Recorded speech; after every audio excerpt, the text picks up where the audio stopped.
Hi guys. I decided to change my beginning page because a lot has changed since I first posted it, and I think it's a little too long anyway. So if you don't know who I am, I'm Tammy Grosso. I am a single mother with 3 kids. They go back and forth with their father. My oldest is 18. And then I have a 16-year-old and a 14-year-old daughter. The oldest 2 are boys. I have been dealing with cancer since 2010, literally a month after I left my ex-husband. I was able to leave my ex-husband. And I first had stage 3B breast cancer and did the whole treatment, 6 months of chemo, full bilateral mastectomy with expanders placed, and then radiation, and then I had my expanders removed. I did other treatments because it was that one cancer was ER/PR positive, HER2 negative. So I tried all of the different treatments that went along with that and had a hard time with all of them.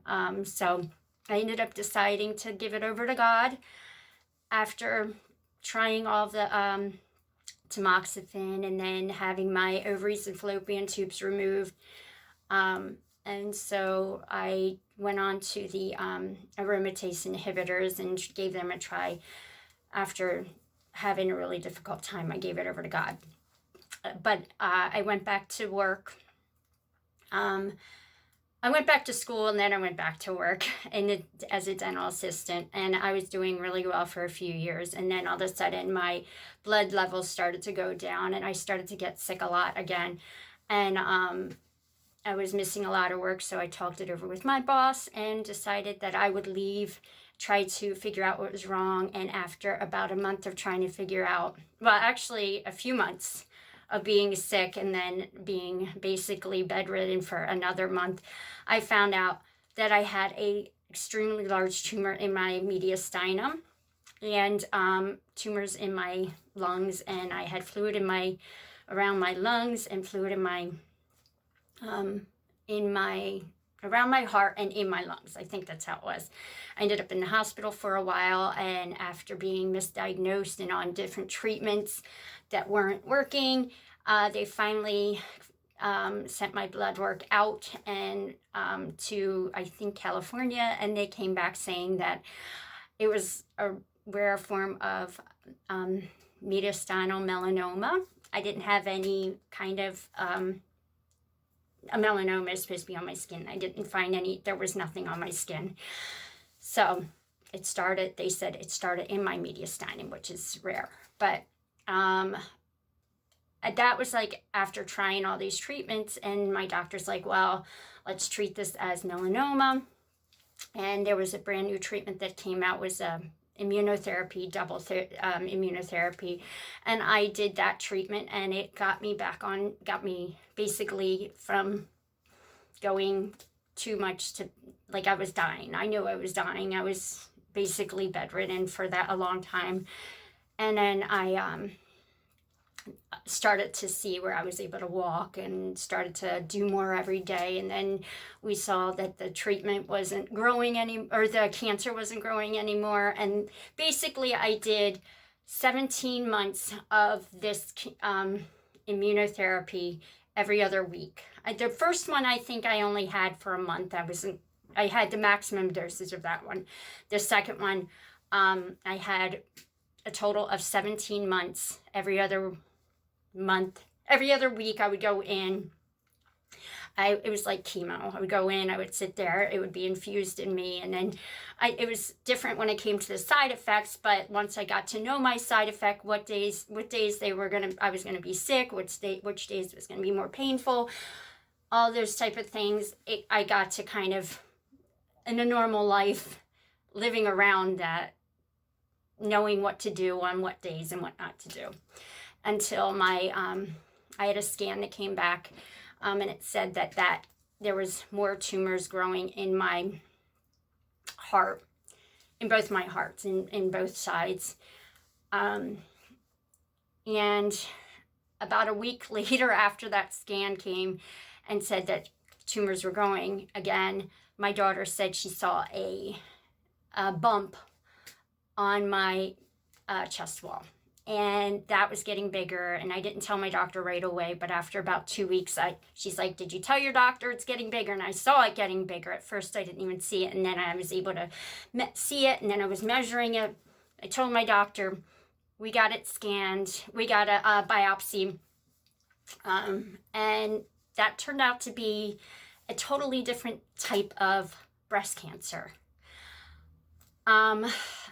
They said that it was, my first one was ER/PR positive, HER2 negative. This one was a triple negative. So it wasn't the same cancer as my first one, breast cancer as my first one. And like I asked, do I biopsy each one to see which ones are cancer, which ones are the melanoma? And they're like, no, that'd be hack. Basically said it'd be a hack job. So we're not going to do that. We're going to treat you. We already have given you the most amount of treatment that we can give you for the melanoma. And now we're going to treat the breast cancer. So I think they were saying that they thought that the new tumors in my lungs were actually the breast cancer. And then I got it spread. So I have the breast cancer that's the initial spot, and it spread to different areas. My last scan that I had, there was some in my liver, still some throughout both my lungs, under like my lymph nodes here. I don't have them here anymore. So the lymph nodes all in here. Something back here, and a few other places. And that scan was, wait a minute, I jumped forward a little bit. Basically, I did a lot of treatments for that for about a year. I tried all of the treatments that I could, and nothing was able to get it under control. I think I tried like 7 different chemos, and I'd already had a lot of other chemos, so I couldn't do any more. And in January, my doctor basically sat me down and said, we're at a point where it's only going to be a guess, because everything that should work isn't working, and it's probably not, it's like going to be like, well, this one's not going to really do much, but if you really want it, I'll let you try it, but it's probably not going to work.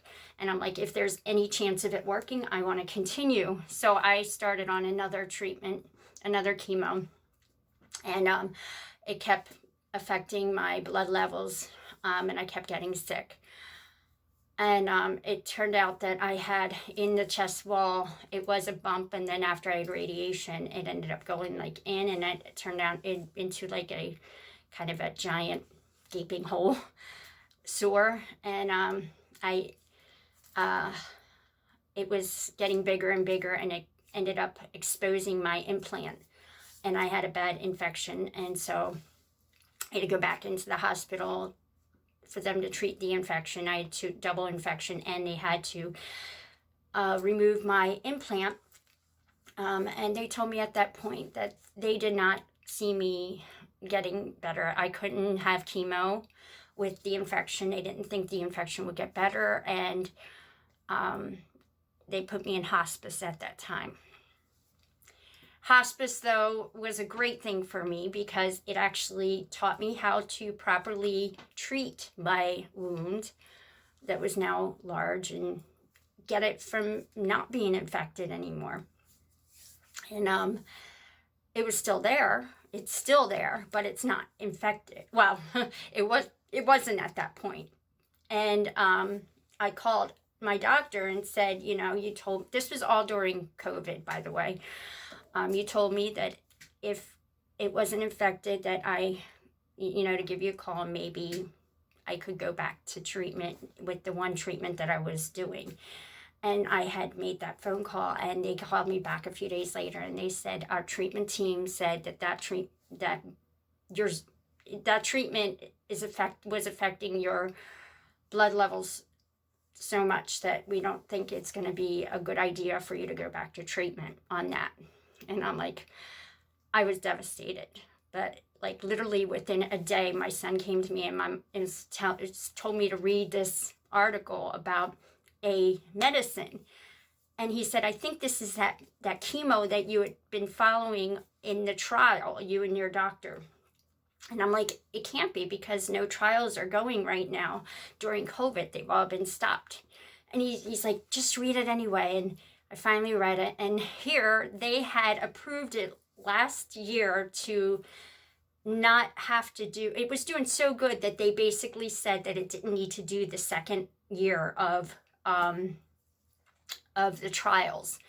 Because it was working so good. And they basically gave it to the end of April to actually sign into making it a real treatment. And that it didn't have a name yet, but at that point it had. So I was so excited, and I called my doctor and like, we didn't even hear about this. What do you mean? Because we know it was going to happen, but we didn't hear anything about it. And I sent her the link to the information and said, please consider this. I am not ready to die. I want to go back to treatment, please. And so after 2 days, I got the call and they were like, we read it and you're right. We think this is a good one for you. So if you want to try it, we can't say no.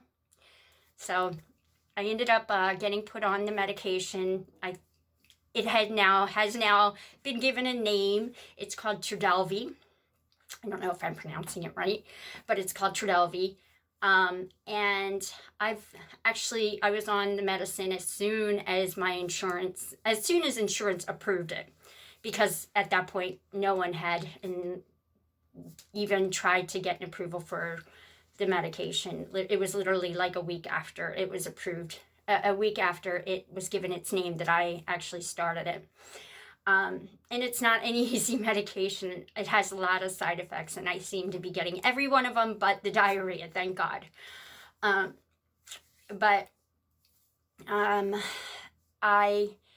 have my scan coming up soon to tell me how I'm doing.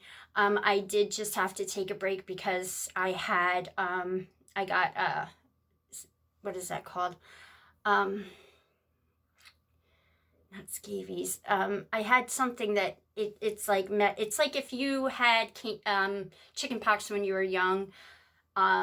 If you get older, you can get this, and that's what I got. And so I had to miss a treatment, and then I had another 2 treatments, and then my last treatment I had to miss because this was infected again. So pray that the infection's gone next time I go, that they're going to give me the treatment, and pray that my scan comes back good. I do know that my blood levels were going good, so that's a positive. But I am afraid I still see some more cancer still growing, so I'm hoping it's just a late effect. I don't know. But I'm coming to you also because I've had I'm on a very minimal income. And I had $1,000 set aside if there was any emergency. And of course, my car last month took that $1,000. And then my car was just in the shop again. And they just said, I said, what is the minimal I can spend to get the car back on the road? And they said $1,000. And then the other is going to be about anywhere between $500 and $800, meaning I'm going to have to put out $1,000, another $1,000, and another $500 to $800. That's on top of the $1,000 I just paid. And I don't have the money. I don't have any extra money coming in. And I'm like, I don't even know if this car is worth. To me, it's worth it, but I don't have the money, and a lot of other things seem to be breaking, and I'm like, maybe this is God's sign that I'm not going to get a positive result on this, and maybe I don't know. But I don't like asking for help. I don't like asking for money, but I need it, and I don't know anything else to do. If I don't get my car fixed, I can't. It's going to be a lot more. I have treatment every week, and even with every week, I usually have to go the very next week, like a few days later, to get blood work. And there have been so many emergencies and things that go along with this that I end up having to go to the hospital or to the doctors there to get like IV stuff, or well, actually it's through my port, but at the last minute. And if I don't have a car, I don't know what I'm going to do. I don't live in an area that's easy to get to where my treatment is, and I have 3 kids, and I got to pick them up from their father's house, and there's just a lot of stuff that I have to have a car. I can't go without a car, and I'm coming to you asking for some help with that. And I'm also supposed to pay for my treatment to treat this, and that's a lot. I was shocked at how much money it is to do this stuff that I get this stuff online. The cheapest is really not that cheap. So I'm just coming to you asking you for help. I told you the amount of money that cost. I'm not exactly sure the total of the cost of how much it's going to cost with my different things that I have to have a certain kind of coverage, a cover on this, and I have to clean it with a certain thing, and I'm supposed to do like this whole procedure every other day or every day, depending on how it's doing. And it's like the covers itself, they're basically what you cover when you get an IV, what they cover the IV with, and you only get you don't get many, and they're like $14, and you get like 4. And the medicine itself is not a cheap one either. So I'll try to figure it out and put it in a post underneath. But oh, by the way, the name of the thing that I had is called shingles. I just remembered that. It's called shingles. But if you can't give, then just pray for me. Pray that the treatment comes back, that it's working, and pray that God provides.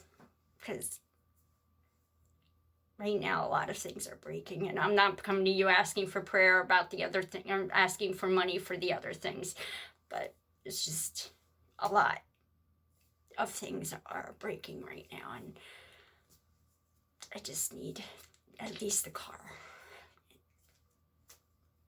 So, all right, thanks.